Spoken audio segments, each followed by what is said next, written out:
আজকে আমরা বলবো যে বাংলাদেশ এবং জাপানের মধ্যে যে আমাদের যে বিদ্যমান যে সম্পর্ক এটা আরো নতুন উচ্চতায় উঠলো। আপনারা জানেন যে জাপান আমাদেরকে প্রথম থেকে এই যে যে অভূতপূর্ব যে একটা গণ অভ্যুত্থান হয়েছে, তারপরে জাপান আমাদের পাশে দাঁড়িয়েছে।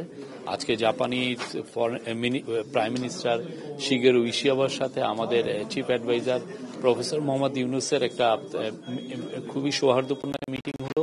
$418 মিলিয়ন হচ্ছে বাজেটারি সাপোর্ট, এটা ওরা বলছে হলো ডেভেলপমেন্ট পলিসি লোন ওরা দিচ্ছে। আর হচ্ছে ঈশ্বরদী, জয়দেবপুর টু ঈশ্বরদী, এটা খুবই আমাদের ইম্পর্টেন্ট একটা রেলওয়ে লাইন। আরো ওরা স্টুডেন্ট স্কলারশিপ এর জন্য আরো $4.2 মিলিয়ন।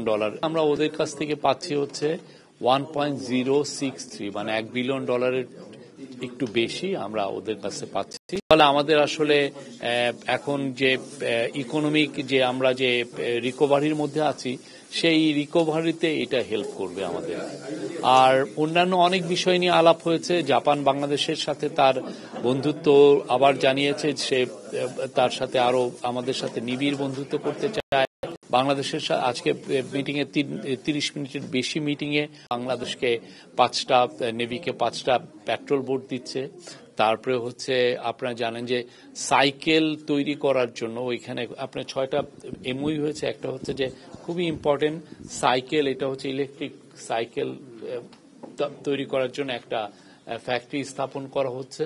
এই প্রজেক্টের বিষয়ে যে তারা আবার জানিয়েছেন যে তারা বাংলাদেশের পাশে থাকবেন, বাংলাদেশকে সহায়তা করবেন।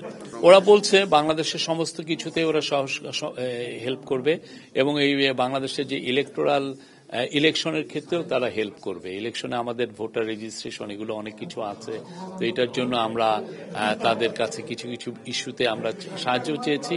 তারা জানিয়েছে যে তারা আমাদের পাশে থাকবে। প্রবাসী বাংলাদেশিদের কাছ থেকে, বিশেষ করে জাপানিদের কাছ থেকে উনি অনেক কথা শুনলেন। তাদের অনেক বক্তব্য ছিল, উনি প্রত্যেকটা কথাই শুনেছেন, অনেকে তাকে লিখিতও জানিয়েছেন। তো আমরা প্রবাসীদেরকে আপনারা শুনেছেন উনি কি বলেছেন। তো আমরা মনে করছি যে প্রবাসীরা they will play a big role, because আমরা বাংলাদেশ থেকে 1 লক্ষ বাংলাদেশিকে জাপানে রিক্রুটমেন্ট, মানে জাপানের আমরা জব অপরচুনিটি তৈরি করার চেষ্টা করছি। তো সেই জায়গায় প্রবাসীদের একটা বড় রোল আছে যে তারা এখানে ব্রিজ বিল্ডার, ব্রিজিং হিসাবে কাজ করবে।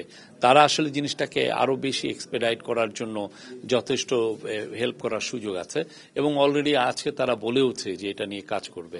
তারা আরো কিছু কিছু বিষয় বলেছে, তা আমাদের চিফ অ্যাডভাইজার সবগুলোই শুনেছেন।